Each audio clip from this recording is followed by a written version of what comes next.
नमस्कार मित्रांनो, तुम्हा सर्वांचं तुमच्याच यूट्यूब चॅनलवरती पुन्हा एकदा सहर्ष स्वागत। मित्रांनो, तुम्ही जर चॅनलवरती नवीन असाल तर चॅनलला सबस्क्राईब करा। भाजप नेते मंत्री गिरीश महाजन यांनी चाळीसगाव शहरातील विकास कामाच्या कार्यक्रमात बोलताना एक मोठं वक्तव्य केलंय। या वक्तव्यामुळे ते सक्रिय राजकारणात निवृत्ती घेणार असल्याचा संकेत मिळत असल्याची राजकीय वर्तुळात चर्चा रंगली आहे। चाळीसगाव शहरात विविध शासकीय कार्यक्रमाचे उद्घाटन तसेच विकास कामाचा शुभारंभ मंत्री गिरीश महाजन आणि मंत्री गुलाबराव पाटील यांच्या हस्ते पार पडला।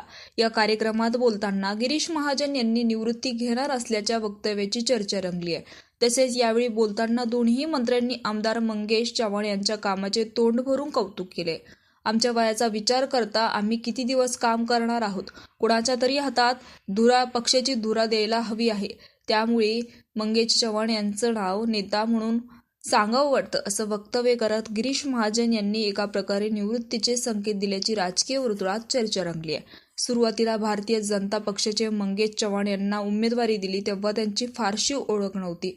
अत्यंत कमी मताधिक्याने ते निवडून आले होते। मात्र निवडून आल्यानंतर त्यांनी ज्या पद्धतीने विकास कामाचा धडाका लावला ते पाहून आम्हालाही त्यांचा हेवा वाटतो। अशा शब्दात महाजन यांनी आमदार मंगेश चव्हाण यांच्या कामाचं तोंड भरून कौतुक केलंय।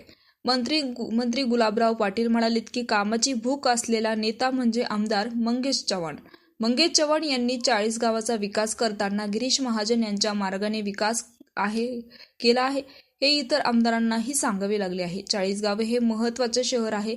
जिल्ह्यापासून दूर असलेले या ठिकाणी विकास कामे होणे महत्त्वाचं आहे आणि इथे मात्र त्यांनी मोठे काम करून दाखवले आहे असं म्हणत आमदार मंगेश चव्हाण यांच्यावर कौतुकाची थाप पडली आहे। तर मित्रांनो, याविषयी तुमचं मत नक्कीच कमेंट बॉक्समध्ये कळवा। चॅनलला सबस्क्राईब करा। तूर्तास धन्यवाद। जय महाराष्ट्र।